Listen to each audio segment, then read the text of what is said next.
Greetings to all.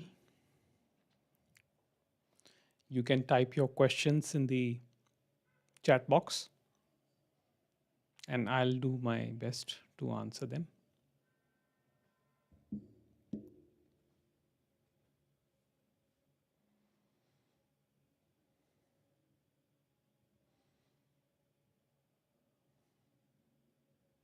You can ask a question, or if you want, you can also share something.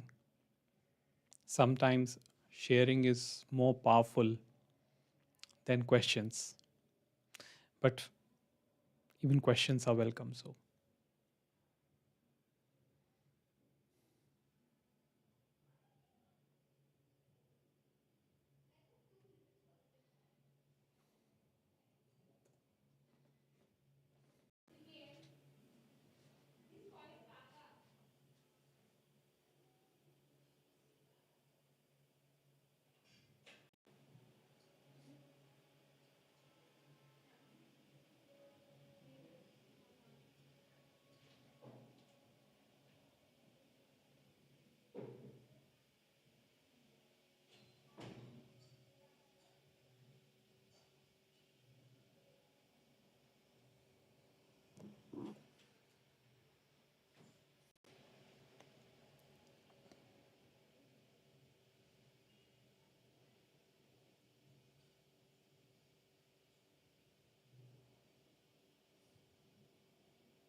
you can ask question in the chat box. You can type the question in the chat box.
Feel free to ask anything you'd like,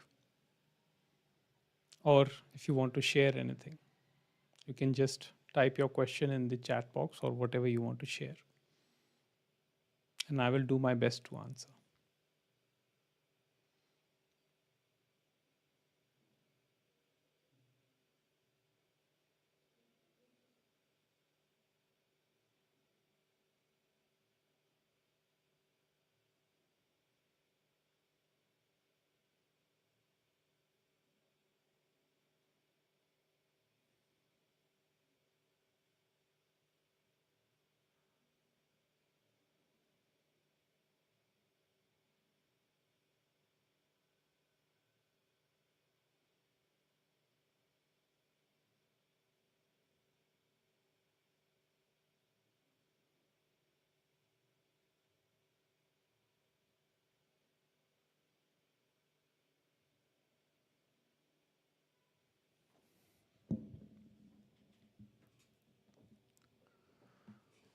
Okay, Bernard, is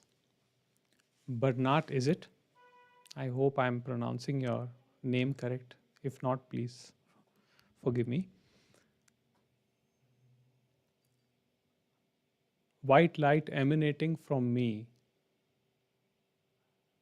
Sudarshana Chakra, white light.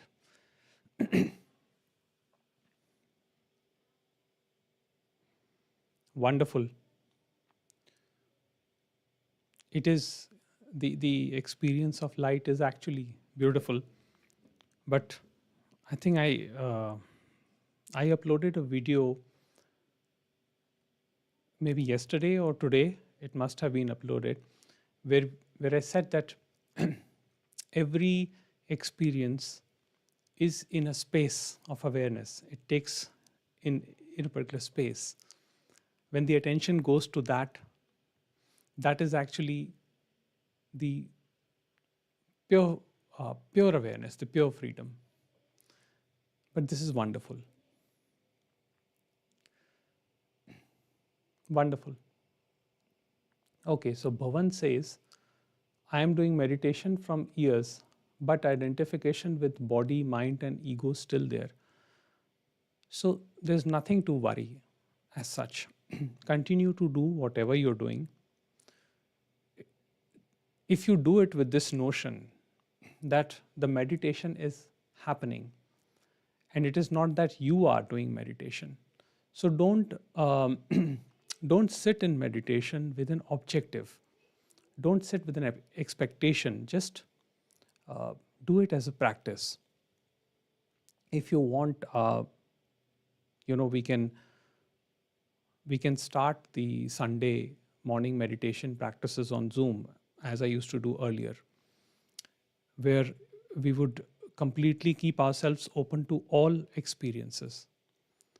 And that is one way to notice the subtlest feelings and the subtlest aspects of oneself. And of course, the meditation has to precede some understanding of the concept of the subject. So once that understanding is clear, that will reflect in the meditation itself. So what this message, the message of non-duality, says is that it is perfectly fine to do meditation as a practice. I also do meditation every day as a practice. If not every day, I do it alternate day or like once or twice or thrice every week. But I don't do it to with the expectation to reduce identification with the mind body or to attain enlightenment or to achieve any state of calm, even not that. I simply do it because the thought comes to mind, and it is just something to relax. Because my pointer is that the more relaxed you are, the more you become present, and that itself is meditation. Being present to whatever is being offered itself is meditation. So we will have one talk on meditation also, where I will discuss in detail what exactly do I mean by meditation. Sahil Sharma, hi Sahil. Non-duality is possible here where evil is ruling. Well, you see, evil is non-duality. You see, non-duality manifests as duality. And in duality, evil and good are interconnected opposites.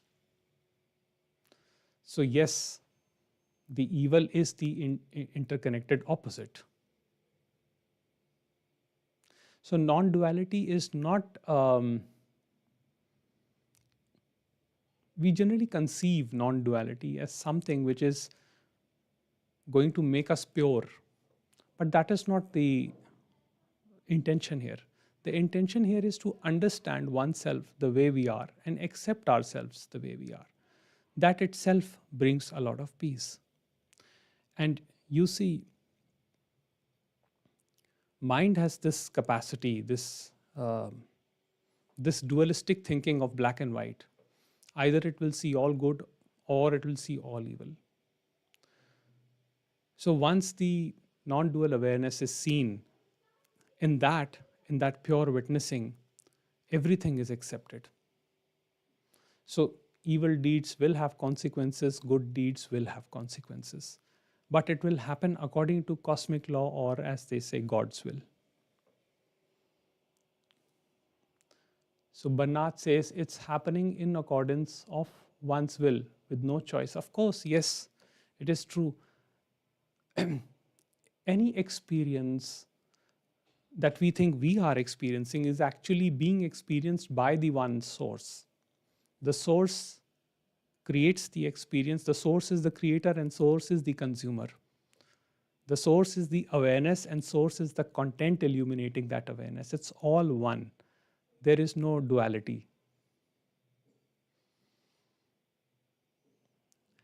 Debbie, hi Debbie. Debbie says, I just started awakening this year after having long COVID. It's been tough on top of being very sick. Could being alone for a year help to awakening? Well, I'm sorry to hear that you had to go through that. I also had COVID 2 times, uh, about an year and a half back. And yes, of course, it can be tough. It is quite tough when you're sick and alone.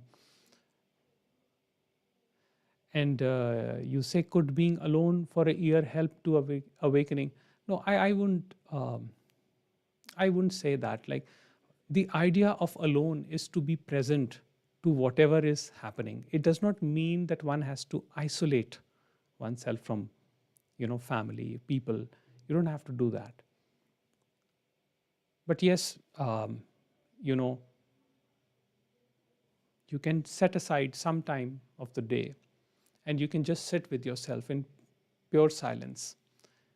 And as I was speaking earlier, maybe we can start weekly meditations where we can, sit for some time together and then we can have talks and interactions with each other. That may be of help.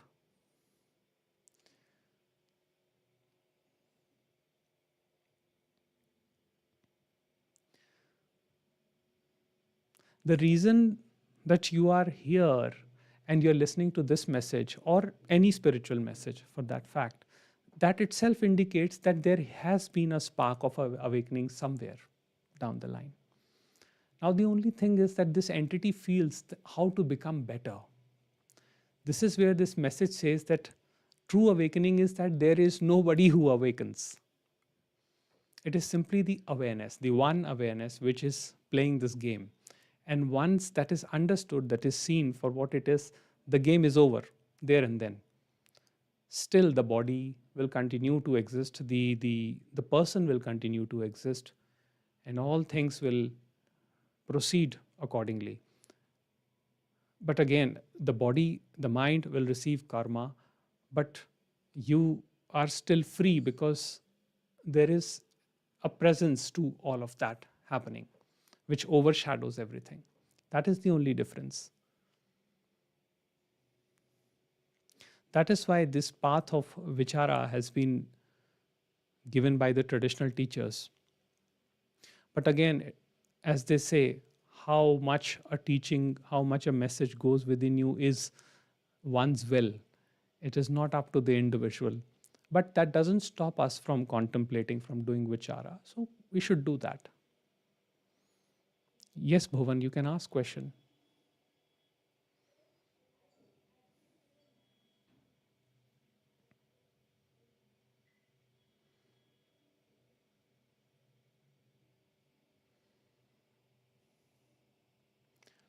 Okay, so Bhuvan says, in self-inquiry, mind always busy in thoughts.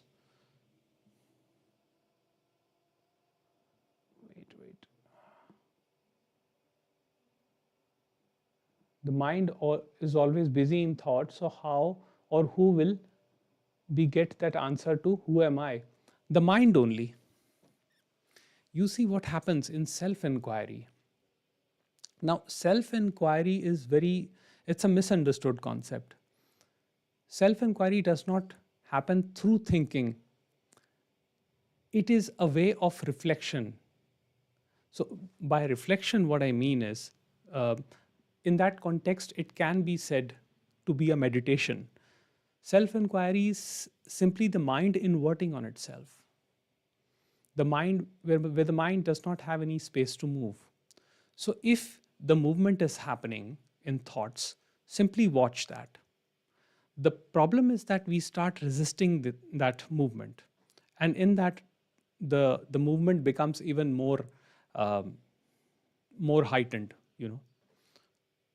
So trying to suppress the thoughts will actually increase the thoughts. So that's why Ramana Maharishi said, don't try to be this or that, just be. So in being, you allow everything. And slowly and subtly, when it is your destiny, when the one allows it, the mind will introvert on itself. And when it is absorbed in itself, then it does not have any space to move, so it merges back into the source.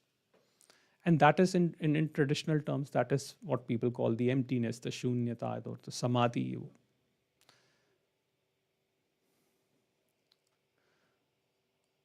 So allow for it. Allow for the movement of thoughts. That's not an obstacle.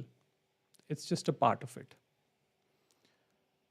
So Debbie says, I did a meditation yesterday instead of inquiry and understood the presence, what it means for the first time.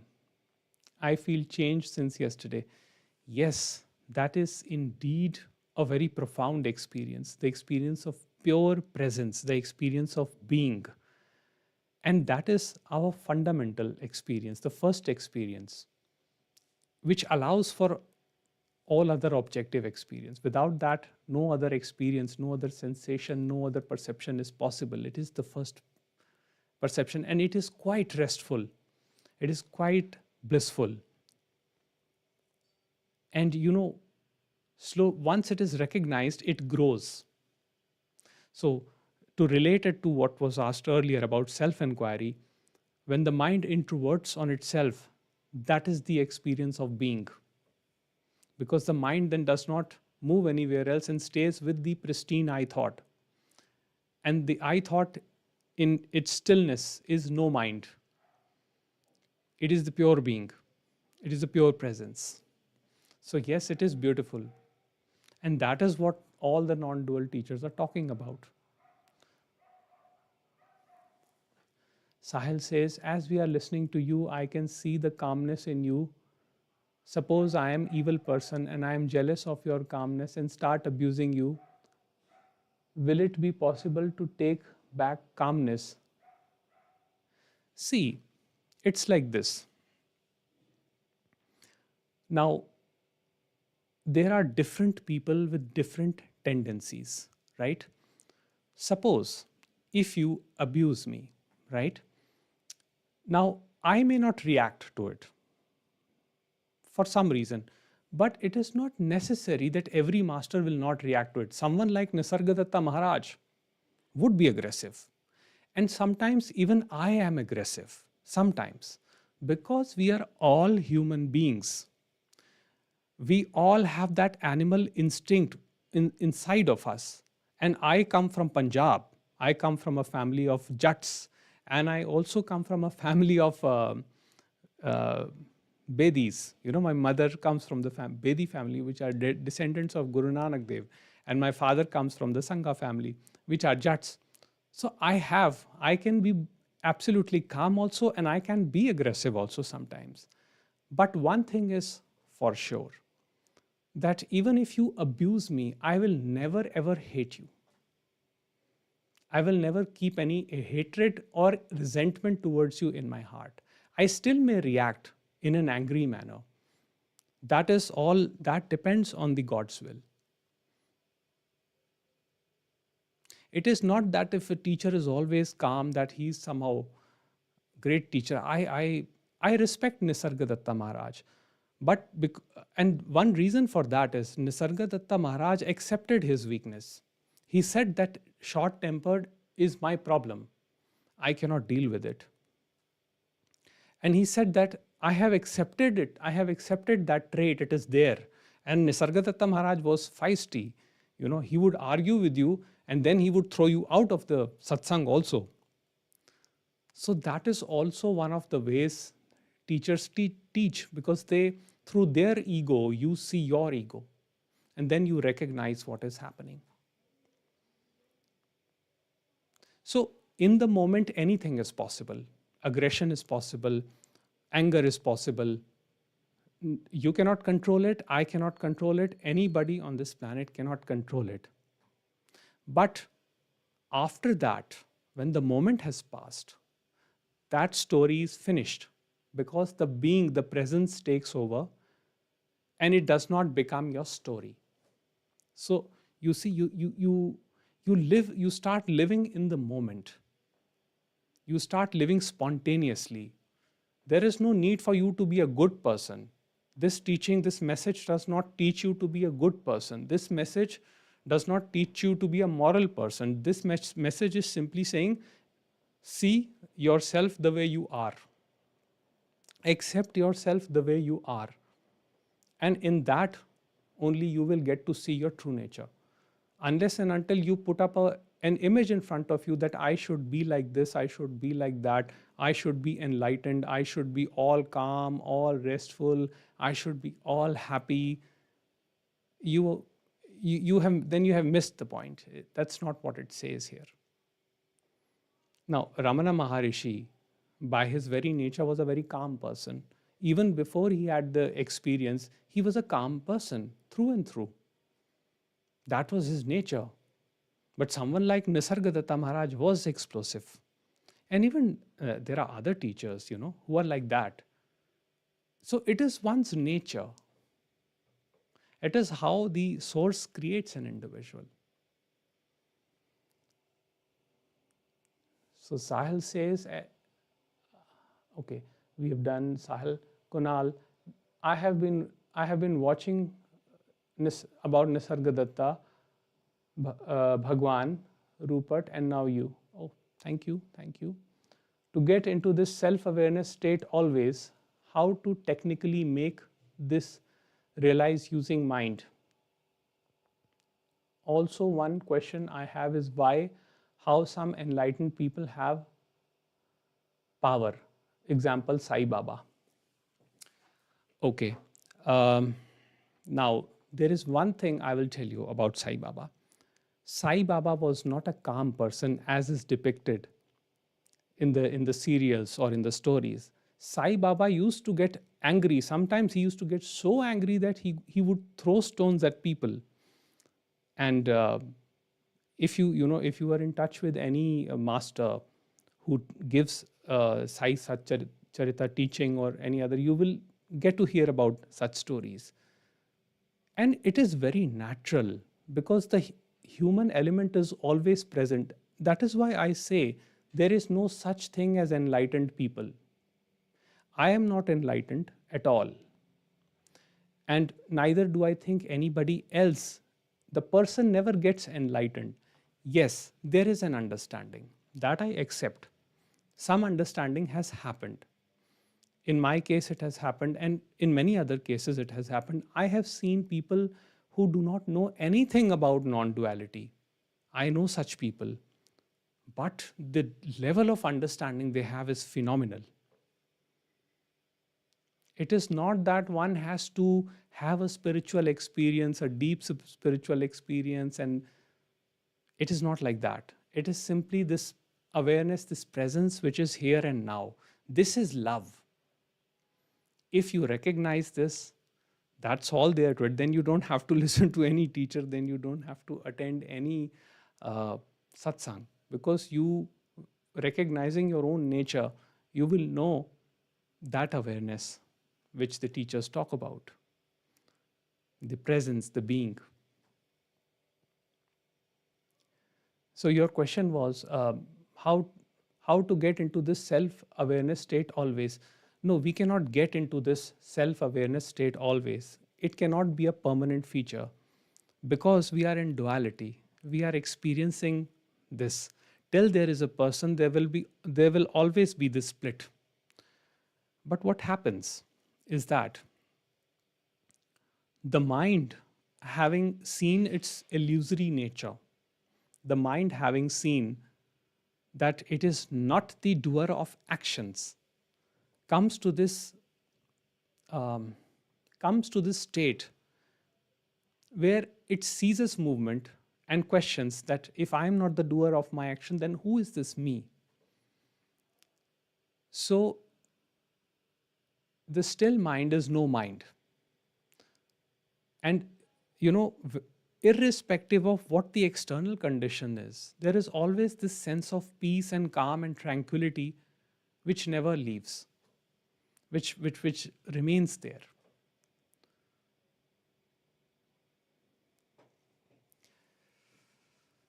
So Sahil says, as you are saying, live in now, what is the place of thought when someone says, I live in now?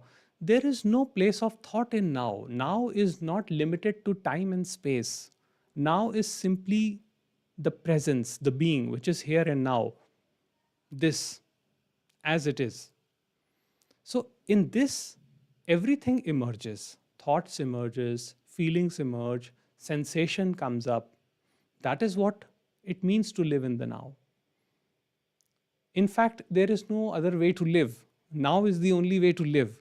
It is just that we get so occupied with our thoughts, we get so concerned about them because there is a lot of resistance. We feel, you know what, we imagine it like this. We think that we have to stop our thoughts. But that is not the thing. You cannot stop the thoughts because the biology does not allow it. No person on this earth can stop thinking. Thinking will always happen. But your relationship with thinking, that changes. So what happens when the awareness ceases, when the awareness becomes, right, then thoughts still arise, but they do not have the capacity to affect you that much. That's the only thing. So you find yourself in a very calm state, in a very restful and peaceful state, irrespective of what is going on around you. Now, there may be moments where you get involved and, you know, which require, for example, if there is a crisis of some sort, right, their action is needed, right? So if there is a situation, let's say when you're crossing the road, okay, the traffic is moving fast. There you have to calculate, you know, use your mind. That is why the mind has been given. But you're not concerned that, oh, what if I die, if something happens, if a car crushes me, then what will happen to me? That is the thinking mind. So that is the mind which subsides. Even if those thoughts arise, you don't give them weight because now your presence has taken over. So you simply cross the road, you calculate, you see the traffic, and you cross the road. So your action becomes spontaneous. That is the thing. Okay, Wisteria says, I used to meditate Sudarshan Kriya and I saw inner lights, blue, green, violet, and white. Are these from the mind or what? Yes, of course, anything that is seen or conceptualized is of the mind. All experiences are in the mind. That is why I think I uploaded a video. I believe today only I uploaded. I actually put it on schedule, so I don't remember sometimes. But I think I uploaded it today. And where I talk about the experiences, that all experiences are beautiful and they do reflect some psychosomatic thing happening, right? But at the same time, the experiences themselves are not the reality. Now, what Nisargadatta Maharaj says, he says it is the background awareness, it is the space actually which makes this whole experiencing possible. The space which has no dimension actually. The space is your own being. That is the reality which is often missed in experiences. So Ramesh Balsekar would say that the experiences are free samples to reality. He would put it that way. So they are beautiful. Experiences are beautiful and they do indicate a certain level of spiritual maturity. But at the same time, the reality is prior to that. The reality is immediate to that. Reality is what gives illumination to this all content.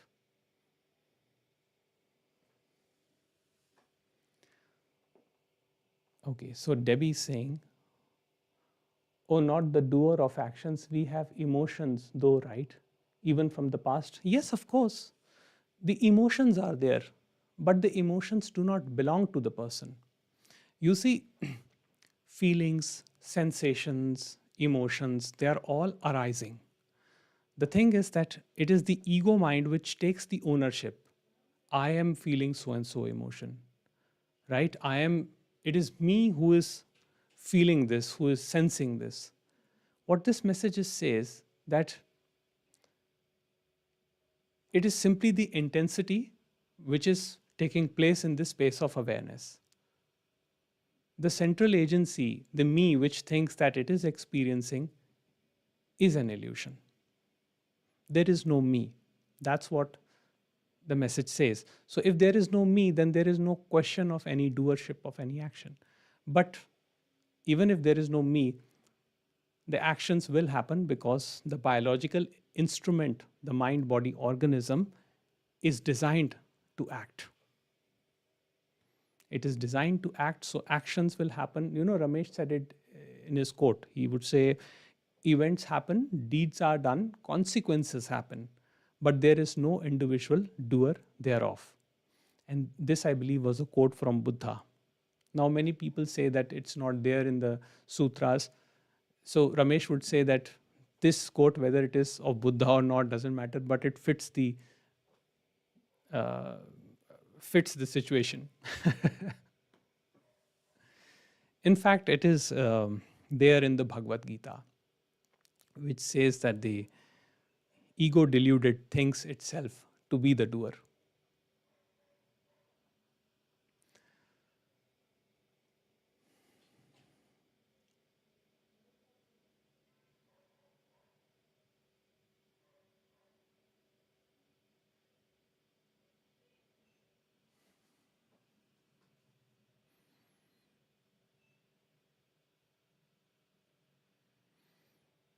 Hello, Mangal. Thank you, brother. Love you too. Kunal, it is okay to think and interpret Bhagavad Gita as Krishna being consciousness. Of course, yes. I see Krishna as consciousness because you see, now it's up to you. I mean, there are different schools of philosophies and thoughts, which have different opinions. But my understanding of Krishna is consciousness because everything is allowed in that. If you see Mahabharata, the story of Mahabharata,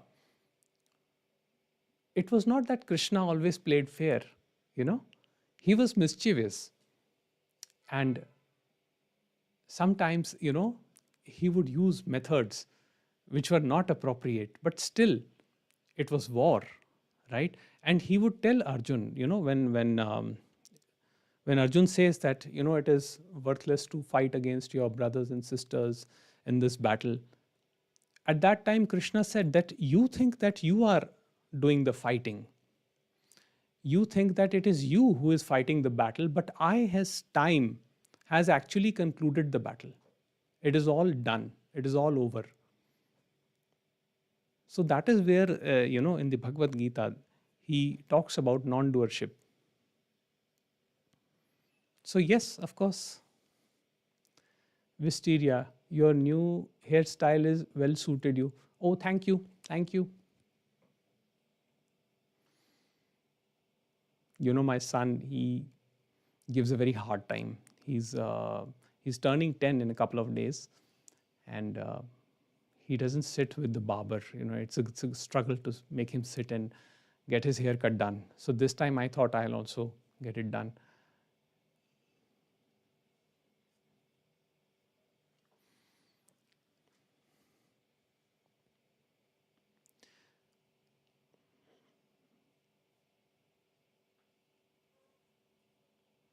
Debbie says, love this. Your answers help so much. Thank you, Debbie. Thank you. Your beautiful presence also helps me. It's not a one-way thing. This is a two-way interaction. It is a two-way interaction. It is not that I am giving you something, you are also giving me something. This is how it's meant to be. Consciousness speaks from one end, consciousness listens from the other end. The veil is illusion, the veil is illusory. In appearance, it is okay, it is real, but the being behind is the same. The being that powers you is the same being that powers me, is the same being that powers all beings on all species on earth. And once that is recognized, there is a very natural feeling towards things. There is complete acceptance of things the way they are. And as I said, the polaric opposites will always be there. The evil will be there with good. So Ramesh would give example of that. He would say that no amount of happiness comes unaccompanied with unhappiness. It is a deal. It is a deal. Achal, what is true confidence? I am very underconfident, due to which I am facing a lot of problems in practical life. Can you suggest something to solve the problem of underconfidence? So Achal, you see, the problem of underconfidence is again of this false image that we build for ourselves. Again, it is a part of the ego mind. I know it sounds very strange that generally the ego is associated with grandiosity. But the ego is not just grandiose. Ego can also be vulnerable. In fact, it is on a spectrum. The vulnerable part drives the grandiosity, and the grandiosity parts drives the vulnerability. Now, in psychological term, they classify it as personality disorder and this and that, but I don't have much knowledge about that side, so I won't talk about it. For me, the ego is the problem. Now, it is just that there is an identification with an image here which says that I am not confident. You may not have been able to acquire certain skills due to which you think that you're not confident.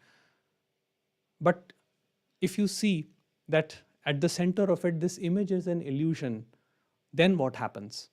Then you start acting spontaneously. I would say, try this.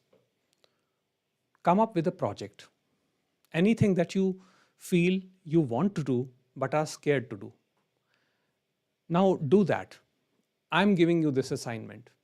Do that, okay? And see what thoughts come to you. Whatever thought comes to you, create a mail and send it to me.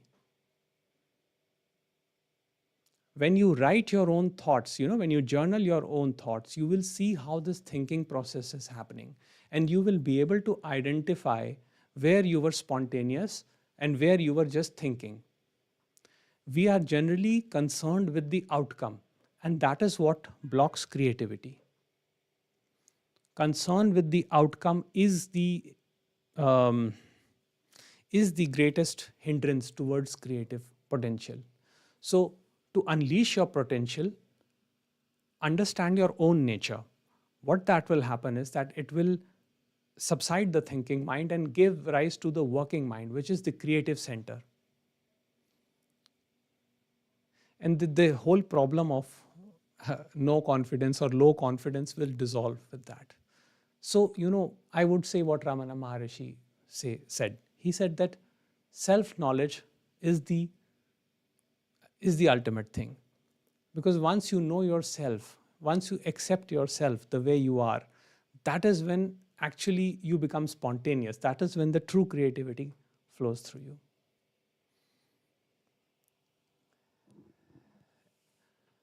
So Mangal says, doership is most conflicting thing I have realized. Old patterns keep coming back. There is always a sense of I did. Of course, Mangal, there is. I don't deny that. It happens. For a very long time, used, I was there to, I come from a Punjabi family, and it was very difficult for me to accept this fact. But you see, an experience happened where ego death was witnessed. And in that, it was realized that there is no ego. Not by me. It was an impersonal realization which happened in awareness. But I would say that don't try to seek any such experience. But your own experience in life will teach you this. And sometimes it can be a hard lesson, as in, that is why I say that if failures happen, allow for that, because that will teach you. What that will teach you is that things are not in our control. The more you let go of this control fact, the more spontaneous you become. That's a fact. We always live in this illusion that no, we have to chase, we have to control. Now, it does not mean that don't give your best. In any situation, whatever you want to do, give it your best. But the outcome is never in your control. That is the message of Bhagavad Gita. The karmanyavadhikaraste ma phaleshu kadachana ma karma phal heturbho matra sangos savikarmani. That is the whole, if you understand that line, that the outcome is not in your control. The fruit of your actions is not in your control. All you can do is act. So you say in the next line, it keeps haunting me. So investigate, who is this me? Ramesh Valsekar gave a method called self-investigation, where he says that just take out 5-10 minutes in a day, sit back and relax, and just reflect on the situations, on life situations, which are recent, and see if anything that you think you did was truly your action. Now, if you carefully examine, what you will notice is that circumstances led to a particular action. It is not that you acted according to your own will. A, B, or C led to D, something like that. It's not that the D sprang up just like that. So that is one way, you can keep this examination. And Ramana Maharishi's method was also self-inquiry, which is just see, who is this I who thinks I did?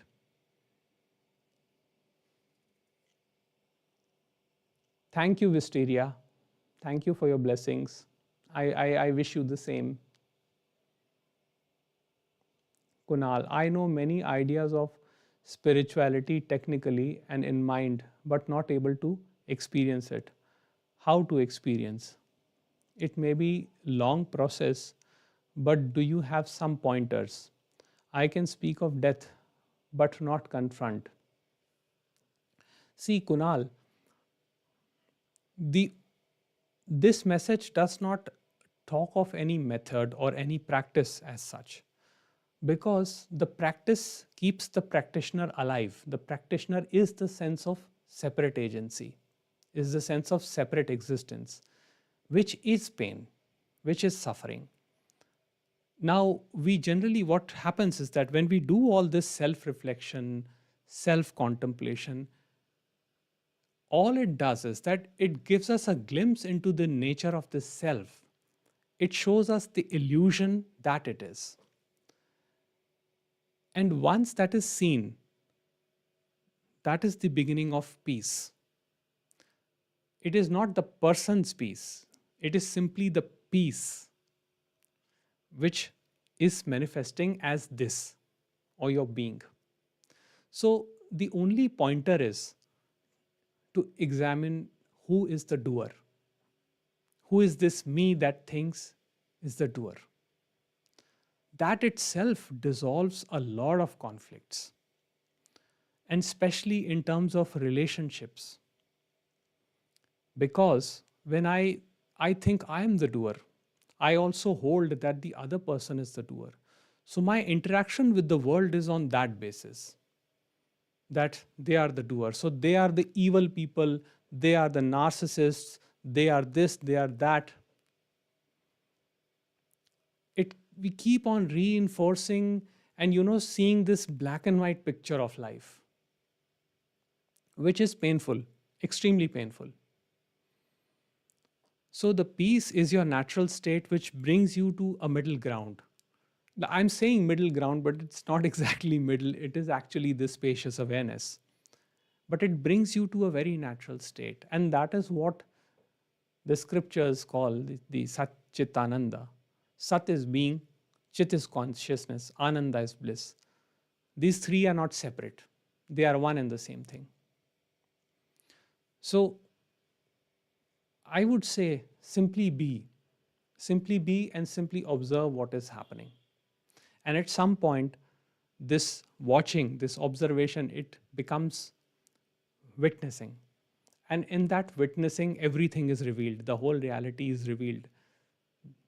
In that, there is no question because there is only the being.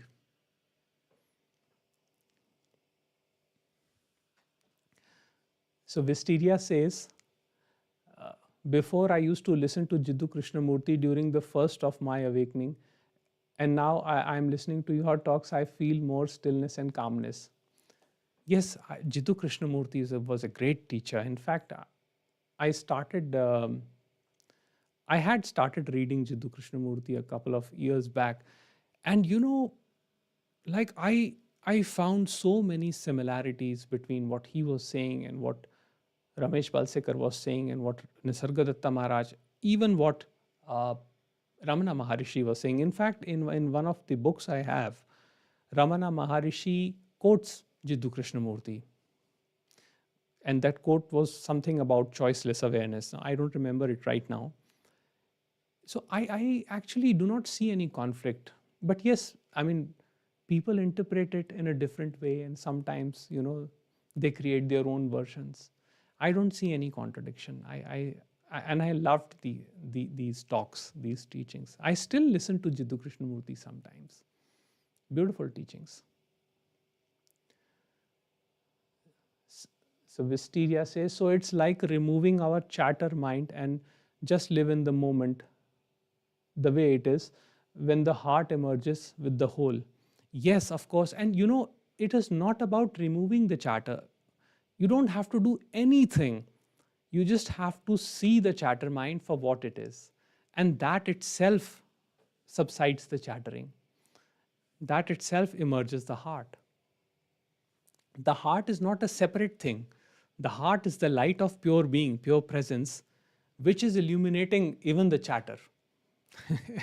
You see? So there is no separation from anything. You may think that your overthinking is a problem. For most people, the thinking mind is a torturous mind. But I tell them that you are aware of that. The very fact that you are describing that experience of being tormented by your thought itself tells me that something is there which is aware of that happening. And that is the consciousness, the silent witness which illumines that content. It is just a matter of recognition. Once that recognition happens, the content becomes irrelevant and the witness becomes the natural state. Now, how that happens when it is the will of the source or will of the God. But again, through the practice of vichara or self-inquiry, even with the intellectual understanding, one does experience peace. And sometimes one reaches the heart through the intellect. So I would not say that, no, it is just that you have to practice uh, you have to that the mind is completely useless. No, the key to the heart is through the mind. You know, the way out of the illusion is through the illusion. There is no way outside of illusion. There is no way to infinity outside of the illusion. You see, so you have to say, if you feel that you're in such a psychological state where you are experiencing turbulence, and you feel that you're drowning in a quicksand, but you still have to move through the quicksand to get out of it. So yes, you are going to get dirty in that. You're going to experience some sort of discomfort, some pain. But yes, with the even with the intellectual understanding of the concept, a lot of pain gets reduced. So Kunal says, thanks a lot, Jagjot. Thank you, Kunal. Thank you. Wisteria, thank you. Achal says, how do your emotions change after awakening? Do you still feel hurt when someone criticizes you? Are you afraid of people's judgment about you? Okay. See, the emotions still remain the way they are, even after awakening, because the person more or less remains the same. So, yes, the hurt in the moment still may happen. Of course, everybody gets hurt when they are criticized. It's just that the intensity of that hurt is not that much. So, what happens is that if somebody criticizes me, I may feel a sting sometimes, but at the same time, it does not carries forward as resentment towards that person. You see? So, it is not that I'm going to say that did they do this? If somebody sends me a mean comment, I generally do not reply. And I may feel a bit upset for some time, but then there is this recognition which brings me to a very natural state, and where I see that the hurt was actually not directed towards me. We do not criticize the other. We say hurtful things to people when we see our own image in them. Now, this is a separate topic which requires a bit of detailed discussion, but are you afraid of people's judgment about you? No, I'm not afraid of people's judgment. What do you think? I left my corporate career of 15 years, and I'm sitting at home writing books and trying to live very modestly. So I get to hear from a lot of people that, why are you doing this? What is the use? And you had a promising career in a large corporate company. Why did you sit at home? You have wife and children to feed. So I hear a lot of all that. But see, when what awakening does is that it shows you the nature of wait, let me think how to put this. When the illusion is dispelled, let's say this, once you get a glimpse into the nature of reality, while in appearances you see people, but you're not focused too much on the persona. So even when somebody is mean to me, I do not create judgment for them. Yes, sometimes I may not tolerate somebody's bad behavior, so I correct them at that point. But I will never hate that person.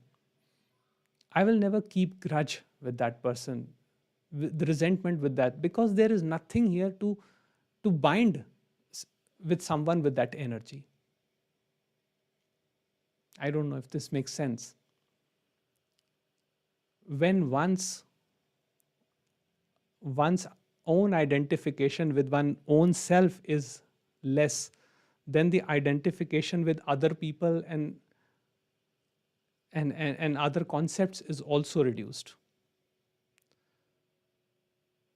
So what I see in other is the same energy, the same consciousness functioning in another, just like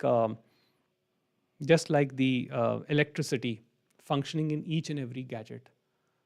Now, if the gadget at that end is designed in a way that it throws hurt, then that is what the God has destined for that gadget. Who am I to judge that person? I did not cause them hurt. I did not wish ill for them. But through life circumstances, sometimes it so happens. I was I was quite an angry person. I used to be quite an angry person.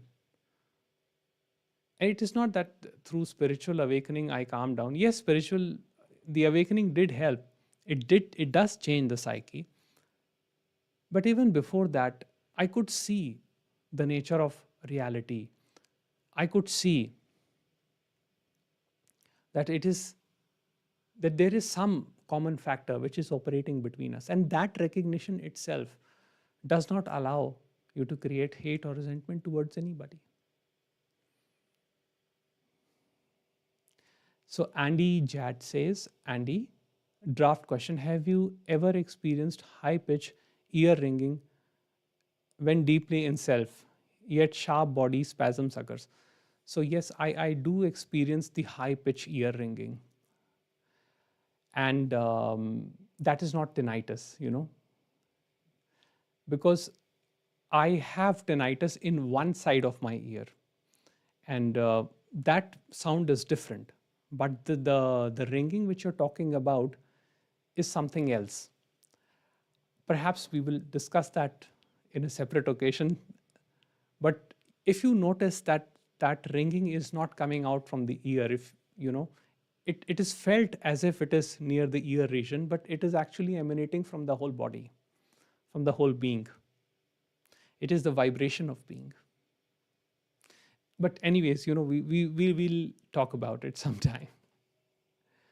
So Wisteria says, if someone insults you, how do you react? I react spontaneously. It depends on my mood. But see, it's just like this. If somebody is rude, right? Now, I'm also, while there is some recognition here of awareness, but still the person is there, right? Because you need the person to have an interaction with the world. So sometimes disagreements with people may happen. Sometimes, this confrontation with people also happens. So whatever happens, happens in the moment. I may react sometimes in the moment. Generally, what happens is, when you have this awareness, your reactive tendencies do go down. So I'm not as reactive as I used to be earlier. But if somebody insults you, I do point out that their behavior was wrong. But that said, I do not create any hatred towards them. Now, I may not still continue associating with that person. If somebody is disrupting my peace of mind, I would not associate with that person. I would simply, I may end that relationship as well. It is not that we have to force ourselves to be in company of people, to be this way, to be good, to be pleasant, even when people are rude. No, this is not that. It is not about being fool, right? It is about understanding that, yes, it is what you see there as a person is actually not a person. It's just a programmed biological organism. And what powers the organism is the consciousness, the same consciousness which powers this this biological organism.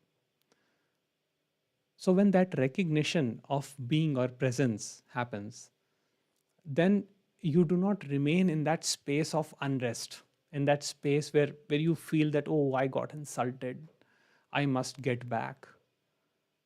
So that getting back, that spiteful tendencies, they begin to dissolve because you see everything as a happening. You don't see things as individual doings. Neither do you see yourself as doing things, nor do you see the other as doing things. So that is why I say it does change relationships. I have encountered all kinds of relationships. Some were quite abusive also. And when the awareness was not there, I endured abuse. But when the awareness came, I knew that it was time to end the relationship. The relationship ended, but there is no hatred in my heart for that person, because now I see that that person was a conditioned entity. In fact, I feel bad for them.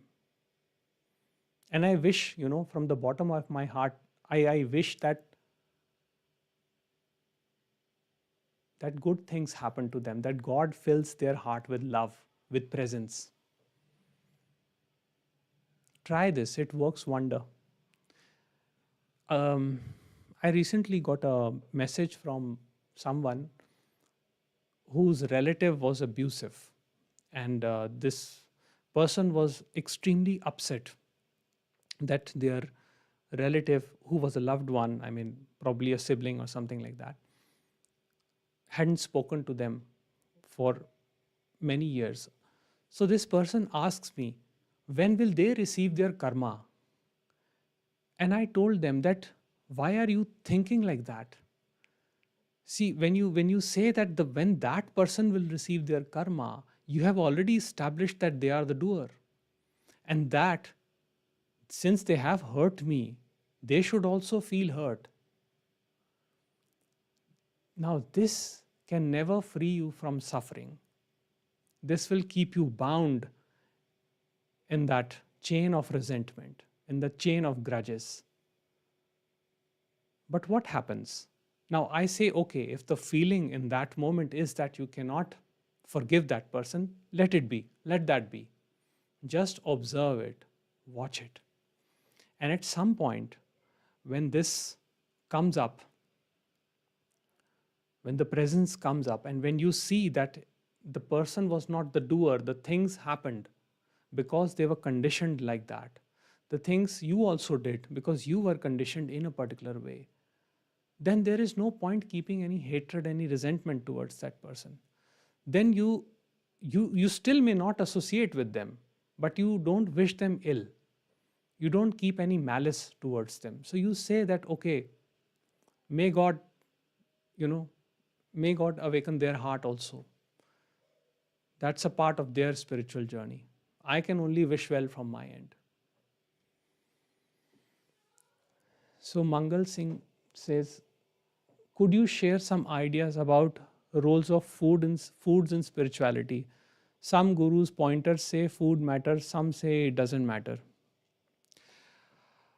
Of course, you see different traditions, different cultures, different teachers will have different views on it. And now that we are on social media and certain things get a lot of traction, so there is always this tendency to say, do this, do that. I would say what Ramana Maharishi would say. He would say it is ultimately the fitness of the mind. So it doesn't matter what your food is. But that said, like, suppose if you keep eating very heavy food, then it's but natural that you will feel irritated, restless all the time. So it is for you to decide what food you should eat, what food suits your body. And for different people, it is different for different people. So I generally don't get into that conversation about food. Which food is best for you, which yoga is best for you, which meditation is best for you, that is for you to decide for yourself. There is no universal food, universal yoga, universal meditation, even universal teaching for everybody. Okay, Achal says, I think that ringing is Anhadnath, but I don't know exactly what it is. Can you please make a video on explaining this vibration of being? Okay, yes, it can be Anhadnath. If it is, it is a very, very subtle sound, and the more silent, more quiet you are, the more prominent it becomes. Sometimes it becomes very loud also. And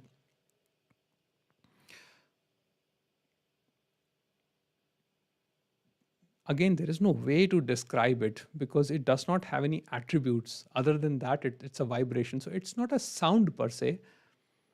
It is felt as a deep, deep and very subtle vibration. Okay, perhaps I will make a video on this sometimes.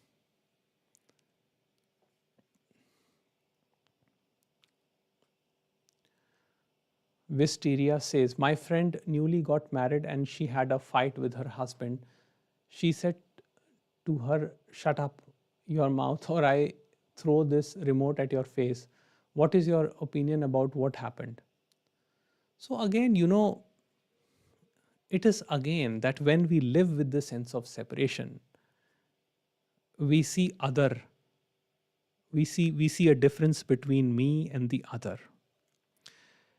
And generally, in that, what happens is that the opinions on the other side, when they are not matching, that creates a restlessness.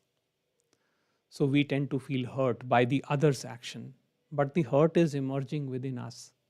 And somehow we want to fight that. We put up a defense.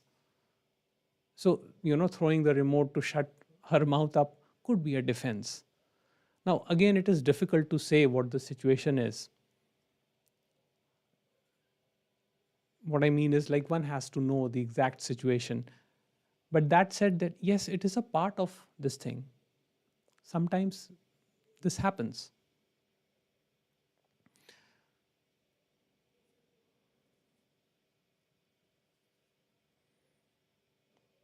I used to have lots of fights with my wife when we got married 15 years back.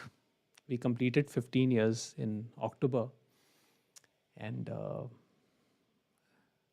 now that I see those things, now they seem silly.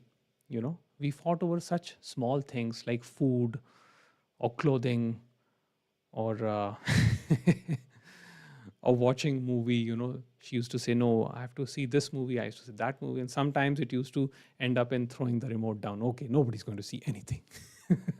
so, so this was okay. Shwet Padma says, I tried to join the Zoom link provided, but no one was there. Was the link different for today? You know what? I actually, there was some problem in my Zoom setup. I apologize. I don't know. Some mistake I made while setting up Zoom. So in fact, there was this issue yesterday also. But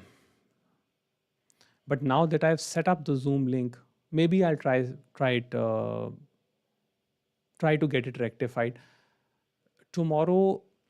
8 Tomorrow around 8 p.m. India time, I will again be online on Zoom. So if you want, you can join me on Zoom. The details are in the WhatsApp channel link. You'll be able to find that in the description box. So Debbie says, will the ego get louder as you?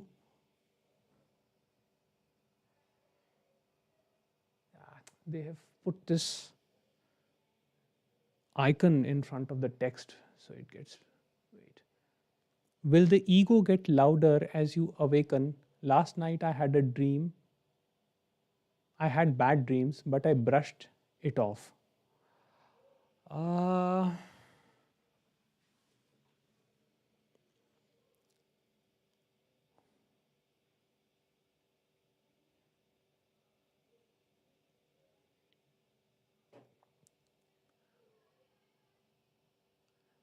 will the ego get louder as you awaken? No, the ego does not get louder.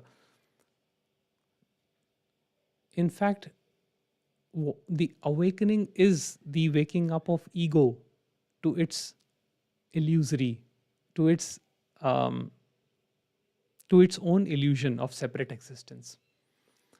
I don't know if that makes sense. It is just that the ego gets to know that all doing is futile. So it's actually the other way around. But what happens as a result?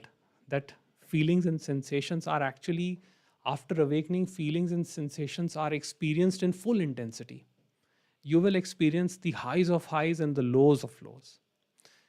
And sometimes, that period is the dark night that most people refer to, dark night of the soul. But over time, it just subsides.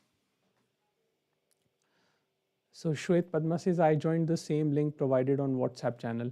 I don't know, dear. Something wrong happened. I will get it checked. Um, if you want to, you can join me tomorrow at 8 p.m. Sunday, tomorrow Sunday, 8 p.m. India time. You can join in the same WhatsApp link. I will get it rectified, but the link will remain the same. So Anchal, what is spandha as explained in spiritual texts? I don't know, Anchal. I have not read any spiritual text.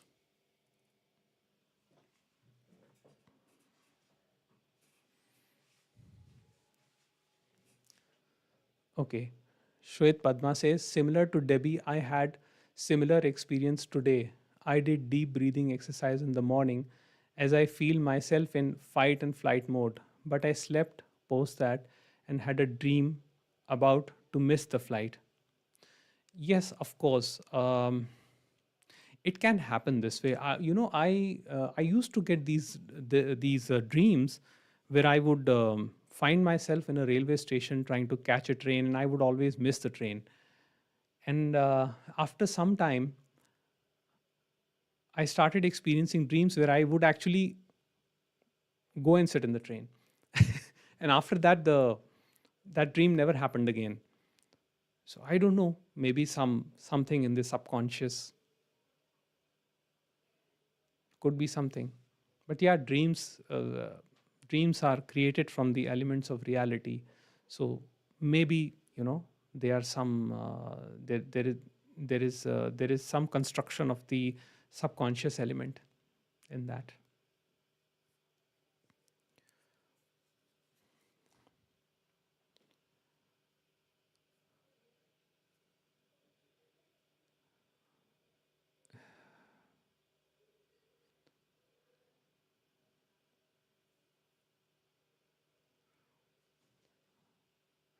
Okay, so I think Debbie's question was also answered. Dreams are fascinating. I used to have many dreams of this nature, and I used to see distinct numbers also. Well, I don't talk about numerology or anything, but I used to see some numbers also. Like on the railway station, I would see platform number 9, platform number 6, and I would be struggling between 2 and 3. Now, according to different teachings, they have certain meaning, but I never looked it up, so I don't know much about that.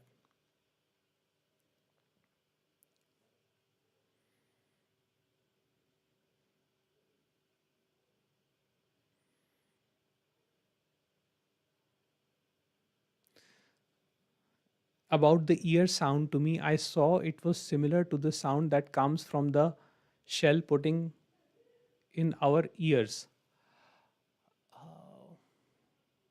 I don't really know how to describe it, but it does not seem like a one dimensional sound, like a two-dimensional sound. You see, when the sound is there, there is no sensation of the person. It is only the sound. It is only the sound, and it gets louder sometimes. It gets too loud also sometimes. But it is very pleasant. Like one feels rested after that. Now, in the traditional text, they call it the anhad naad. The anhad means the unstuck sound. Generally, the sound happens through the interaction of two objects. The anhad is the unstruck sound. So it is the sound of the being which is emanating. And it is a very common experience, actually. I've heard most people say that they hear it, especially in meditation, they hear that sound.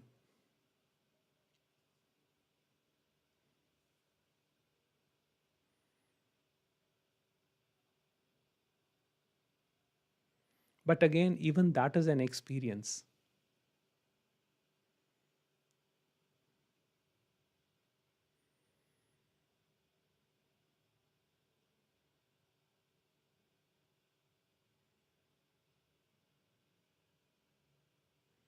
Yes, Radhika. Hi. Yes, I think we also discussed in one of our talks about that.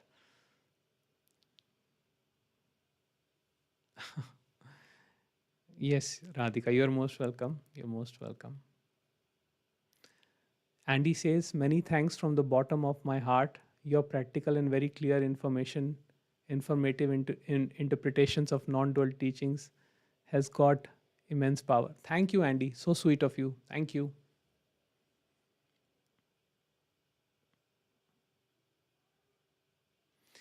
You guys are all welcome to join tomorrow if you wish at 8 p.m. on Zoom if you want to have a live interaction.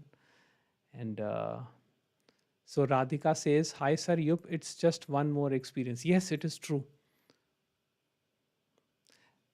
As the awareness goes beyond it, there is just this expansion. But again, we'll not talk about that right now. Otherwise, this used to happen in Nisargadatta Maharaj Satsang. So whoever mentioned anything about a state, in fact, there was once this teacher, Goenka, who talks about Vipassana teaching. He was talking to Nisargadatta Maharaj about the experience of Vipassana and the insight.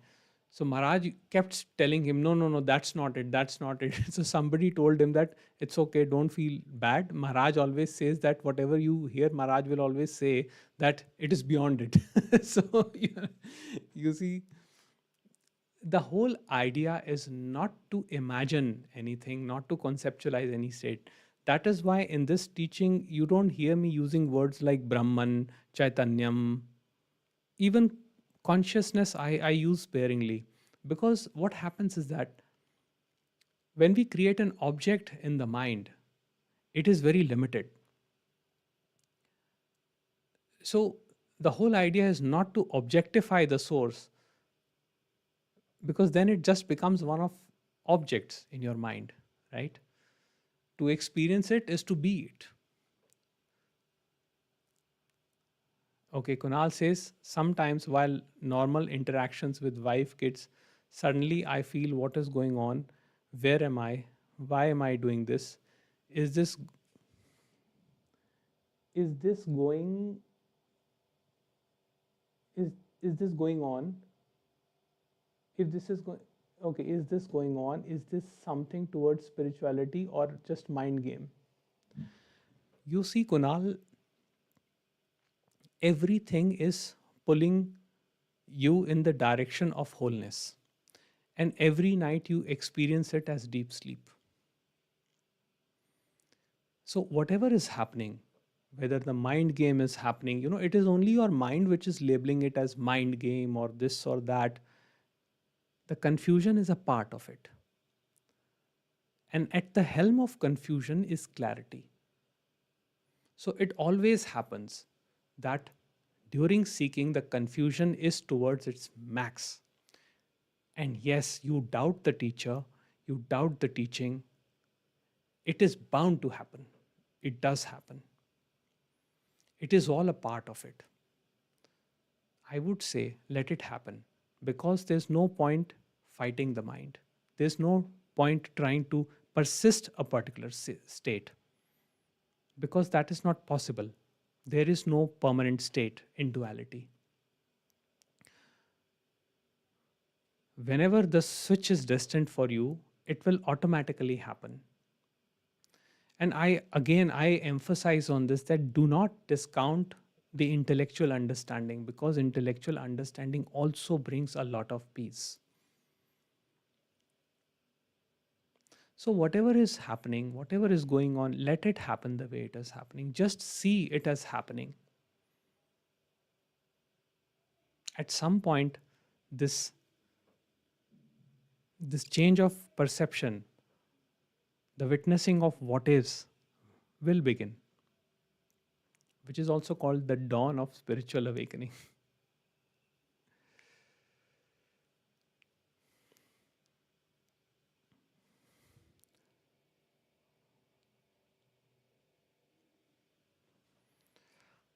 Okay, I guess we can we can end it here. It's been a while, so I don't want to keep you guys hanging here for long. It was lovely interacting with you. If you have any questions, if anything is left unanswered, you can always send me an email. I will, or you can just log on to www.jagjotsingh.com, and my contact page is my contact information. So you can send your questions or whatever you have, and I will revert to you. And tomorrow I will be online at 8 p.m. India time. You can convert it to your time zone if you are outside India. And if you want, we can have a face-to-face interaction there. Thank you, Kunal. Thanks a lot. So it was wonderful talking to you all. I take your leave now.